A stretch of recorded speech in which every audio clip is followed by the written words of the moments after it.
लाडक्या बहिणींसाठी आनंदाची बातमी आहे। हप्ता आता लवकरच जमा होणार आहे। महिला बालविकास मंत्री आदिती तटकरे यांनी ही माहिती दिली आहे। लाडक्या बहिणींसाठी आनंदाची बातमी आहे। लाडक्या बहिणींसाठी एक महत्त्वाची बातमी, हप्ता आला नाही तर काळजी करू नका। हे पहा, महाराष्ट्र सरकारच्या मुख्यमंत्री माझी लाडकी बहीण योजनेअंतर्गत जून महिन्याचा 12वा हप्ता म्हणजेच दरमहा मिळणारे 1500 रुपये 30 जून 2025 पासून बँक खात्यामध्ये जमा होतोय। या हप्त्यासाठी सरकारनं तब्बल 3600 कोटी रुपये वाटपासाठी दिलेले आहेत। लाखो महिलांच्या खात्यामध्ये पैसे जमा झालेत, त्यामुळे बराचसा आर्थिक दिलासा सुद्धा महिलांना मिळाला आहे। पण काही महिलांच्या खात्यामध्ये मात्र अजून पैसे जमा झालेले नाही। तुम्ही अशा बहिणीमधून असाल तर काळजी करू नका। सध्या या योजनेचं पोर्टल बंद आहे, त्यामुळे ज्या काही नव्या महिलांनी अर्ज करायचा होता त्यांना सध्या अडचणी येत आहेत। म्हणूनच काही बहिणींना अद्याप सुद्धा हप्ता मिळाला नाही।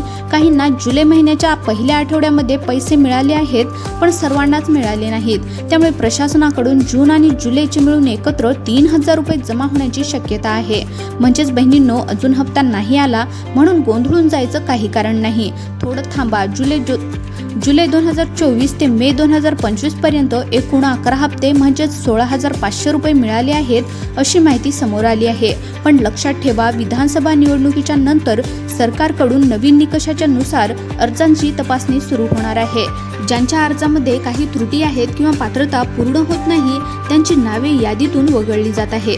तुमच्या खात्यामध्ये पैसे आले नाहीत किंवा तुमचं नाव यादीमधून वगळलं गेलं असं वाटत असेल तर लाडकी बहीण योजनेच्या अधिकृत संकेतस्थळावर जाऊन तुमचं नाव यादीमध्ये आहे की नाही ते जरूर तपासा। मित्रांनो, अशाच प्रकारच्या नवनवीन माहितीसाठी आत्ताच आपल्या YouTube चॅनलला सबस्क्राईब करून ठेवा। धन्यवाद।